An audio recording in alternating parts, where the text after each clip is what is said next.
Assalamualaikum warahmatullahi wabarakatuh. Kami ingin membuat video teater yang berjudul Timun Mas. Sebelumnya kami perkenalkan. Perkenalkan, saya Intan Anggustara Rahayu, saya sebagai narator dan petapa. Perkenalkan, nama saya Kirana Aulia Wijayanti, saya sebagai Mbok Srini. Perkenalkan, nama saya Kezia Dia Ulhak, saya sebagai Timun Mas. Perkenalkan, nama saya Andini Nur Afifah. Di sini saya berperan menjadi Buto Ijo. Alkisah di sebuah desa di daerah Jawa Tengah, hidup seorang janda parubaya bernama Bosrini. Karena kesepian, ia sangat mengharapkan kehadiran seorang anak, namun sayangnya harapan itu pupus karena suaminya telah meninggal dunia. Tiap hari ia selalu berdoa agar bisa diberikan seorang anak untuk menemani hidupnya. Sampai suatu hari raksasa hijau yang kebetulan lewat mendengar doa Bosrini. Dengan suaranya yang melanggar, raksasa itu bertanya,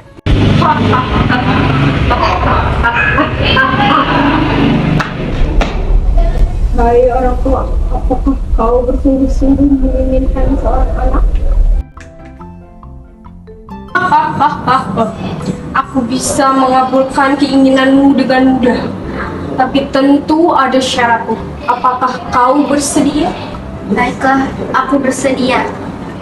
Peliharalah anak yang kuberikan padamu nanti. Beri ia makan yang banyak supaya gendut. Aku akan menjemputnya saat ia berusia 6 tahun. Kau tanam biji mentimun ini hingga tumbuh menjadi besar.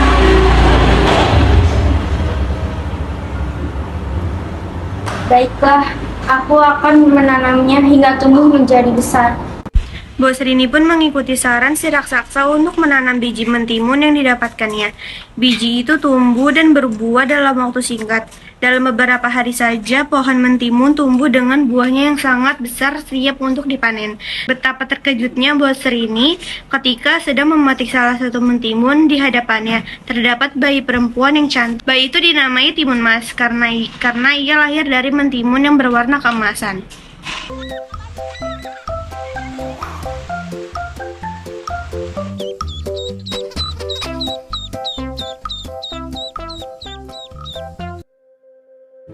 Bosrini pun merawat Timun Mas dengan penuh kesayangan.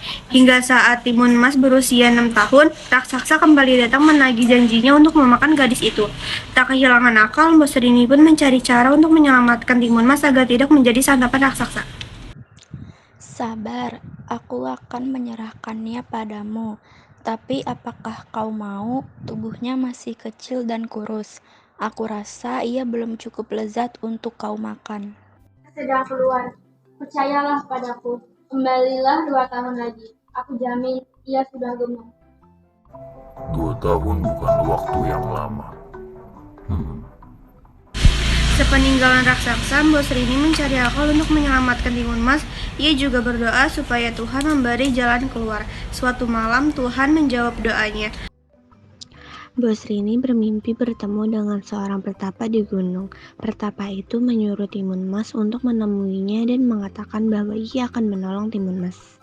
Setelah berhari-hari mendaki, Timun Mas akhirnya mencapai puncak gunung. Ia melihat seorang laki-laki tua berambut putih dan berjubah putih.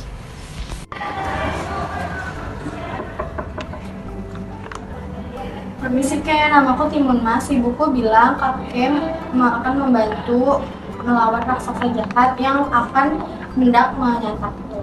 "Oh, kau yang bernama Timun Mas? Ya, aku memang mendatangi ibumu lewat mimpi. Ibu, jika raksasa itu kembali mendatangimu, berlari dengan kencang. Langkahnya besar, aku pasti akan tertangkap.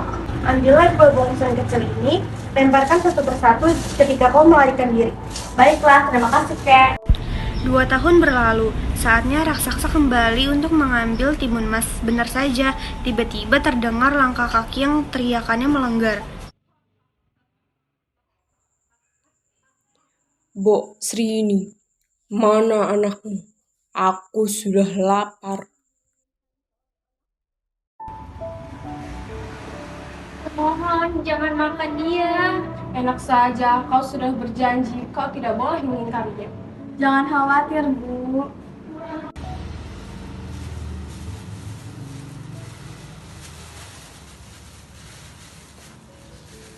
Terus apa?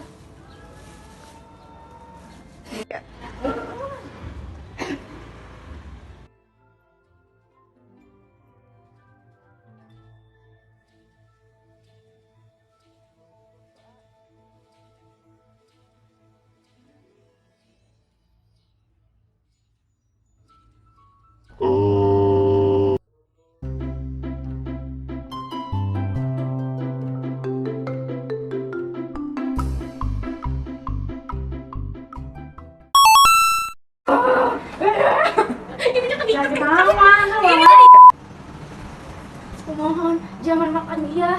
Tenang Bu, gak usah khawatir. Lah, jadi dulu ngomong. Lah, mana gue? Kumohon, jangan makan dia. Enak saja, kau sudah berjanji. Apa? Gue lupa loh. Sabar. Iya, langsung ngomong Kirana. Duduk. Kirana apa?